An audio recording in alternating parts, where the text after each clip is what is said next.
Hello everyone and welcome back to ICT channel. तो 58 day की 3 videos already channel पे है, पार्ट 1, पार्ट 2 और पार्ट 3। अगर आपने नहीं देखी है तो आप डिस्क्रिप्शन बॉक्स में से जाके लिंक पे क्लिक करके वीडियो को देख सकते हैं। तो आज इस वीडियो का लास्ट पार्ट है। तो आज हम कुछ और नए सेंटेंसेस जो कि मिसलेनियस है, यानी कि मिले जुले सेंटेंसेस है, हम आज वो कवर करेंगे। ये सेंटेंसेस जनरल टॉपिक्स में है, यानी सारे टॉपिक्स मिक्स्ड हैं। तो शुरू करें वीडियो को। तो पिछले वीडियो में हमने सेंटेंस नंबर 27 तक ऑलरेडी कवर कर रखा है। तो आज मैं स्टार्ट करूंगी 28 नंबर सेंटेंस से। तो पहला सेंटेंस है, क्या वह अपना पैसा बैंक में रखती है। तो यहाँ पे क्वेश्चन पूछा जा रहा है कि क्या वह रखती है। तो डज शी कीप, क्या वह रखती है से स्टार्ट हम करेंगे इंग्लिश में। हिंदी में रखती है लास्ट में आता है, लेकिन जब हम इसको कन्वर्ट करते हैं तो इंग्लिश में जो वर्ब होता है वो डज के साथ आ जाता है। तो does she keep her money in the bank, question mark. Next है, यहाँ गर्मियों में बहुत गर्मी पड़ती है, यानी गर्मियों में बहुत ज्यादा गर्मी होती है। तो it is very hot here, यानी यहाँ इन द समर। यहाँ इस समय इतनी गर्मी है कि हॉकी का खेल नहीं खेला जा सकता। It is too hot here to play hockey. Too hot यानी बहुत ज्यादा होना। अगर हम बोलते टू हॉट यानी बहुत ज्यादा गर्म, टू कोल्ड यानी बहुत ज्यादा कोल्ड। मद्रास कलकत्ता से ज्यादा दूर है, तो Madras is farther than Calcutta. तो फार्दर यूज होता है उस चीज के लिए जो पहले वस्तु से ज्यादा दूर हो, और फादर के साथ हमेशा दैन लगता है। ठीक है। नेक्स्ट है, हम और ज्यादा सूचना प्राप्त करेंगे। सूचना यानी इंफॉर्मेशन। तो वी विल कलेक्ट या गेट या gather more information.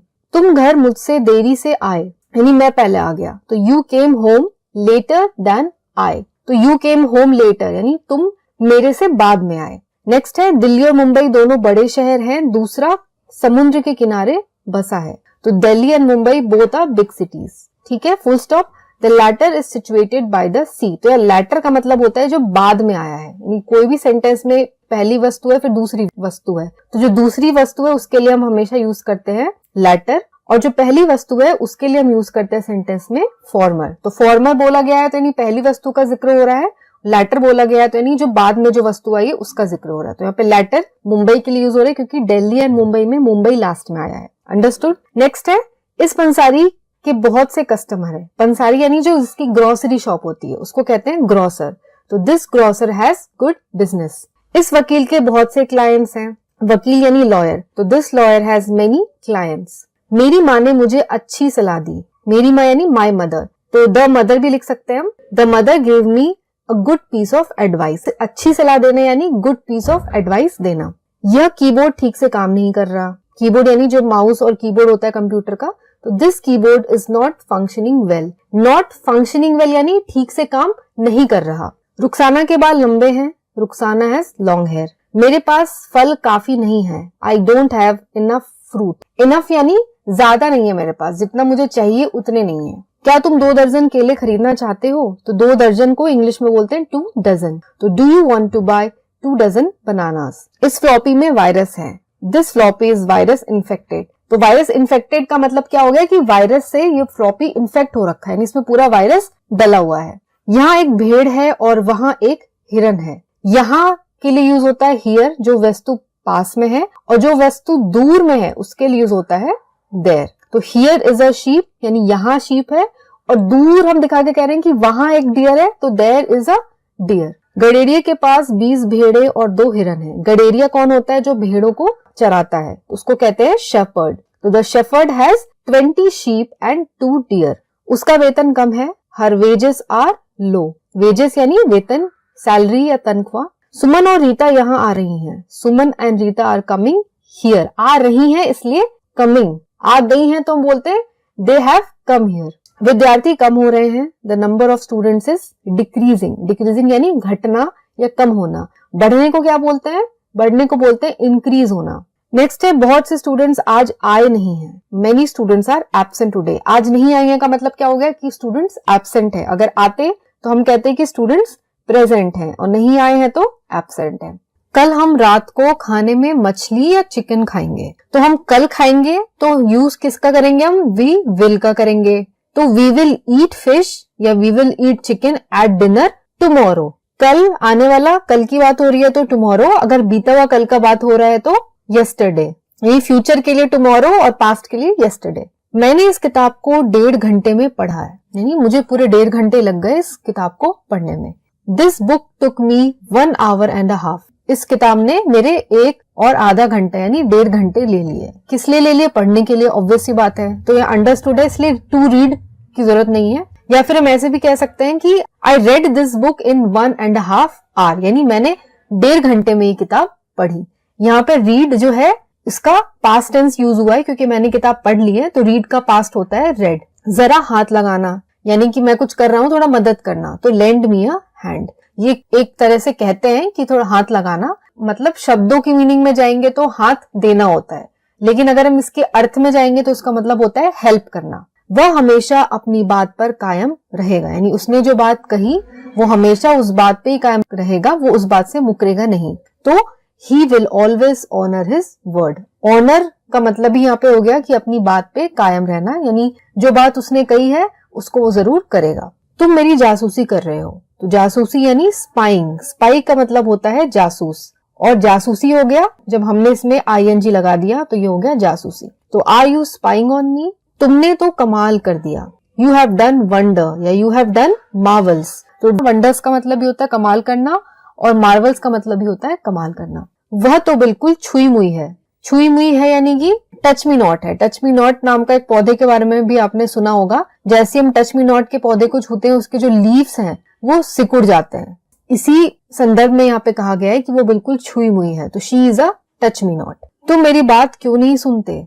Y don't you listen to me? अब यहाँ पे कुछ बातें हैं याद रखने के लिए. संबंध कारक द जेनेटिव और पोजेसिव केस दर्शाने के लिए अंग्रेजी में एक सरल विधि है जिसे एपोस्ट्रॉफी कहते हैं और एस कहते हैं. यानी एपोस्ट्रॉफी और एस जो है उसको कहते हैं.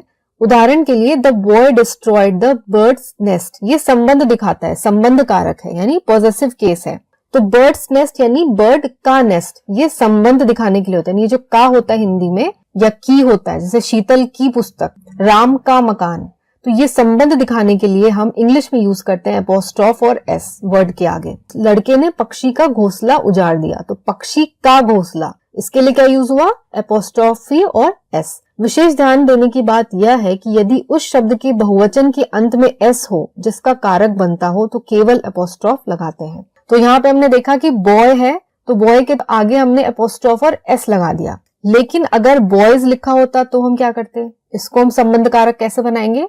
तो हम एस के बाद एपोस्ट्रॉफ लगा देंगे. तो ये आपको हमेशा ध्यान रखना है कि सिंगुलर है तो एपोस्ट्रॉफी के बाद एस लगेगा, और अगर ऑलरेडी प्लूरल है यानी ऑलरेडी एस लगा हुआ है तो बस लास्ट में हम उसके अंत में बिल्कुल एक एपोस्ट्रॉफी लगा देंगे. The boy destroyed the birds nest. लड़के ने पक्षियों का घोंसला उजाड़ दिया. ये गलती से हो गया है, यहाँ पे एस के बाद एपोस्ट्रॉफ होगा.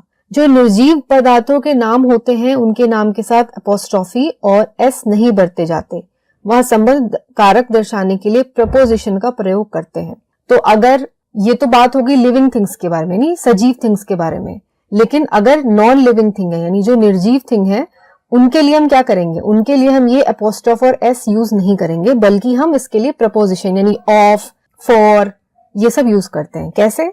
The doors of the gateway are made of iron. यानी गेटवे के डोर आयरन से बने हैं, तो यहाँ पे हमने ऑफ यूज किया, एपोस्ट्रॉफ और एस यूज नहीं किया. फिर भी इस नियम के कुछ अपवाद हैं. अब हर जगह एक्सेप्शन तो होते ही हैं, हर चीज में एक्सेप्शन होते हैं, तो यहाँ भी एक एक्सेप्शन है यानी एक अपवाद है. जैसे अ वीक्स लीव, तो वीक आप कहोगे कि तो नॉन लिविंग थिंग है, तो नॉन लिविंग के आगे एस क्यों लगा? तो ये एक्सेप्शन है. वीक के आगे हम एपोस्ट्रॉफी और एस लगाते हैं, ये नॉन लिविंग थिंग यानी निर्जीव वस्तु है. फिर भी अब मंथ्स पे, मंथ भी निर्जीव है, फिर भी हम एस लगाते हैं. ये एक्सेप्शंस आपको याद रखने हैं, ये एक्सेप्शंस आपको समझ में नहीं आएंगे, ये याद रखने लायक होते हैं. A day's journey to their heart's content, in my mind's eye, a hair's breadth, a stone's throw, sun's rays. तो ये सारे जो है यहाँ से लेके यहाँ तक ये आपको याद रखने हैं. तो वाक्यों में प्रयोग करके इन वाक्यांशों को मन में बैठा लेना चाहिए. मन में बैठा लेना चाहिए नहीं, मन में इसको आपको बिल्कुल क्लियर कर लेना है कि इन सारे वर्ड्स के साथ एपोस्ट्रॉफी और एस लगेगा. तो इसी के साथ हमारी आज की वीडियो यहाँ पे खत्म होती है और इसके साथ 58th डे का सेशन भी यहाँ पे खत्म होता है. तो टोटल इस सेशन के 4 वीडियोस हैं. आप चारों ही वीडियोस अलग अलग पार्ट्स में यानी 4 पार्ट्स हैं, आप सारे ही वीडियोस देखें, तब जाके आपको ये पूरा ये एक लेंदी सेशन था 58 डे का, तो आपको तब समझ में आ जाएगा. तो आज के लिए बस इतना ही. अगर आपको कुछ डाउट्स हो, आपके कुछ सजेशंस हो इस चैनल के बारे में इस चैनल पे आप क्या देखना चाहते हैं तो आप कमेंट करके मुझे बता सकते हैं। तो अगर वीडियो पसंद आई हो तो वीडियो को लाइक करें, शेयर करें अपने फ्रेंड्स के साथ, और चैनल पे अगर आप नए हैं तो चैनल को सब्सक्राइब करना ना भूलें। तो दैट्स ऑल फॉर टुडे। मैं मिलूंगी आपको एक अगली वीडियो के साथ। तब तक के लिए take care and have a nice day.